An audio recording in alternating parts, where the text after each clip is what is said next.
Sérgio, TV Gazeta, por favor. Boa noite, Diniz. Parabéns por mais uma vitória importante nesse Campeonato Brasileiro. Minha pergunta para você é em relação a esse roteiro, né, que o São Paulo está tendo nessa atual temporada. Nos últimos anos, todos os clubes que chegaram na 27ª rodada, de certa forma isolados na liderança, acabaram sendo campeões, todos esses times, com exceção do Palmeiras em 2009. Hoje o São Paulo não teve uma atuação de saltar os olhos, mas conseguiu o resultado. É um roteiro de time campeão, de um time futuro campeão esse? Você acredita? E se me permite emendar uma segunda, você acredita que o São Paulo estaria nesse patamar, com esse tipo de desempenho e com esses resultados, se o Daniel Alves não estivesse nesse elenco? Obrigado. Obrigado pela pergunta. A história está escrita, graças a Deus, com o Daniel Alves. A gente não sabe como é que ela seria escrita de outra forma.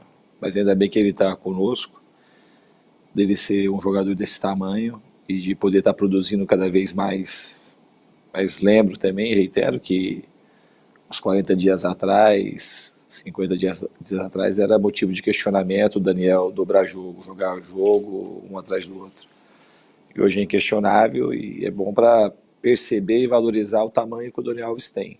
Eu costumo dizer sempre, nas entrevistas quando eu tenho a possibilidade, que ele é um jogador ainda, de alguma forma, incompreendido daquilo que ele é. Ele é muito grande, o Daniel, como jogador e como pessoa. Ele agrega muito, ele distribui muito e ele nos ajuda muito. Então é um pouco difícil a gente postular como que seria sem o Daniel, porque ele é uma referência ímpar no nosso time. Quanto ao roteiro, o roteiro importante é que vai ser escrito até o final do campeonato. Os roteiros para trás das outras equipes, para a gente, interessa pouco. A gente fez um jogo hoje que precisava para ganhar. Jogar aqui no Maracanã contra o Fluminense é difícil. O campo estava bastante irregular, a gente vem numa sequência dura de jogos e o time fez um jogo dentro das possibilidades que tinha para fazer hoje.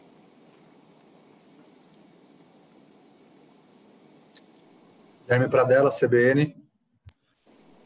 Tudo bom, Diniz? Boa noite. Eu queria fazer essa pergunta hoje porque, por mais que não seja o último jogo do ano do São Paulo, no próximo jogo vai ser um duelo de mata-mata.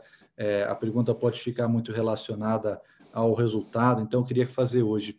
Eu queria que você fizesse uma análise do que foi o ano do São Paulo em 2020, no sentido de que desafios que você precisou superar para essa equipe chegar aonde ela está nesse momento, líder do Campeonato Brasileiro, numa semifinal de Copa do Brasil. E eu queria que você falasse que ajustes que você precisou fazer, que desafios que encontrou e que precisou superar dentro de uma temporada tão maluca que foi esse ano de 2020. Obrigado. Eu acho que o desafio maior foi se fortalecer internamente, enquanto externamente parecia que o mundo estava ruindo em determinados momentos. Acho que essa foi a maior grandeza do time, que é uma coisa muito difícil de se fazer no futebol. Essa máquina que vai moendo, ela vai passando e vai tentando triturar todo mundo. E aqui a gente conseguiu se juntar cada vez mais e tirar o melhor de cada um nos momentos difíceis. O time mostrou que tem um elenco forte, jogadores que saíram, todos que entraram, quando entraram bem, e os que saíram retornaram melhor do que saíram. Então a gente tem um elenco enxuto, mas muito comprometido, tem menos jogador e mais time. Eu acho que o grande salto que o time deu foi a construção em cima dos momentos difíceis que a gente teve. Então emocionalmente é um time que se mostrou muito, uma palavra da moda, e muito resiliente. Mas nem resiliente talvez nem seja a palavra, porque as porradas que a gente sofreu não fez a gente ficar da mesma forma, que isso eu acho que é uma das definições de resiliência. O time, quando foi tomando as porradas, ele foi se transformando num time melhor. Então é um time muito diferente, que merece escolher nesse momento aquilo que está colhendo. Marcelo Lima, Energia 97. Diniz, boa noite. Falando um pouco do jogo de hoje, eu queria que você fizesse uma análise dessa vitória importantíssima para o São Paulo, já que abre 7 pontos aí do segundo e terceiro colocados.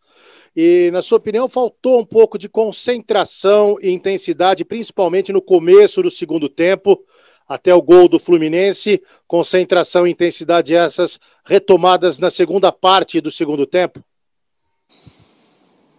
Eu acho que faltou um pouquinho de concentração em determinados momentos do jogo, não foi só no começo do segundo tempo. No primeiro tempo também teve um pouco de falta de concentração, mas era um jogo difícil hoje de se jogar. Eu acho que a hora que a gente fez o primeiro gol, a gente podia ter acelerado um pouco mais naquele momento, que o Fluminense sentiu um pouco o gol e a gente acomodou um pouco no primeiro tempo.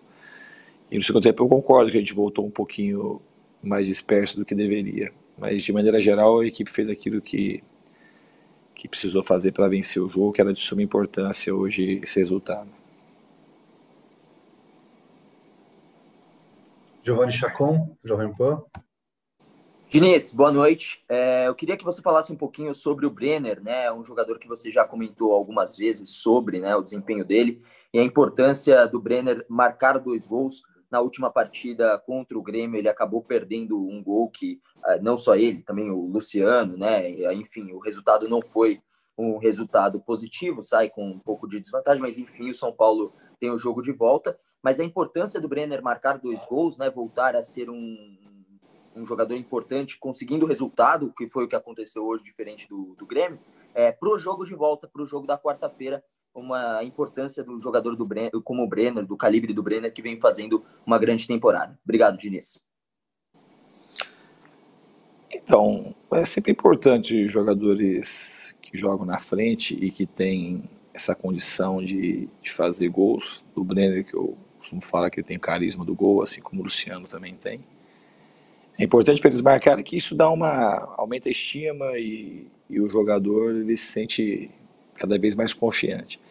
Embora o Brenner, de maneira especial, ele é um jogador que sente pouco, apesar da pouca idade. Isso é uma característica de jogadores que fazem muito gol e que confiam muito no próprio talento, que é o caso do Brenner. Ele, ao perder o gol lá contra o Grêmio, não é uma coisa que eu também pouco cobro. Esse tipo foi um lance assim que naturalmente, de maneira...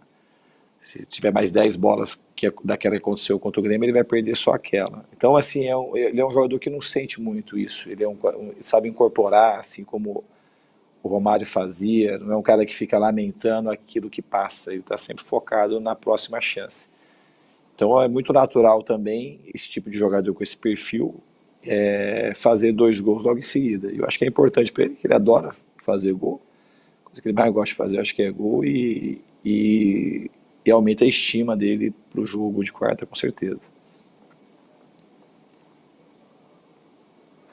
Marcelo Razan, GE.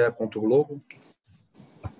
Boa noite, Diniz. Não só pelo jogo de hoje, tá? Acho que um quadro geral é a minha pergunta. Você acha que o São Paulo joga em desempenho o melhor futebol do Brasil? E, mais uma, para quarta-feira, no jogo de volta do Grêmio, qual que você acha que precisa ser a postura no Morumbi, com uma desvantagem no placar de 1-0 para conseguir a tão sonhada vaga na final? Obrigado. Eu acho que esse negócio de ficar falando quem é o melhor futebol do Brasil ou do mundo, isso não é uma coisa que tem muita lógica para mim. Eu acho que a lógica é que o São Paulo joga o melhor futebol que ele pode jogar. Eu acho que ele é um time que melhora cada vez mais, com as oscilações naturais que acontecem. Não tem jogos que você faz partidas fantásticas, mas assim, o patamar da gente descer é uma equipe que desce cada vez menos o nível. E depois retoma e sobe de novo pela maturidade. Eu acredito que muito pelo aspecto emocional que o time foi adquirindo ao longo da temporada, principalmente pelos momentos ruins que a gente soube atravessar juntos.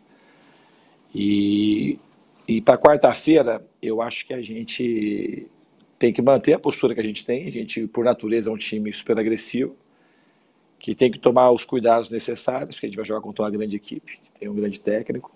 Então a gente tem que fazer de tudo para ter uma grande noite na quarta-feira e jogar no limite das nossas condições, tanto para atacar quanto para defender. Tavares, TV Bandeirantes. Oi, Diniz, boa noite para você, parabéns pela vitória. Ainda falando do Brenner, que tem 22 gols na temporada, fez 2 gols na vitória de hoje, e fora do Morumbi, o Maracanã é o estádio que ele mais marcou, ele já marcou 5 gols no estádio esse ano. Queria que você falasse sobre esse desempenho dele aqui no Maracanã, e aproveitando para fazer mais uma perguntinha, esses 7 pontos de vantagem no Brasileirão te dá segurança para a sequência? O do Brenner, eu acho que é importante fazer gols no Maracanã, que eu acho que é o templo maior do futebol mundial. É sempre gostoso. Acho que se o jogador pudesse preferir onde gostaria de marcar, aqui seria um dos estádios preferidos. Então, acho que isso é importante. E a outra pergunta, dos 7 pontos da vantagem, a gente não se apega a isso. Acho que a gente tem que... O que me dá segurança é ver que o time está cada vez mais maduro e sabe que tem que encarar cada jogo como se fosse uma grande decisão, porque o Campeonato Brasileiro é muito difícil e tem muitas rodadas ainda pela frente. Muito obrigado a todos, gente. Boa noite. Valeu.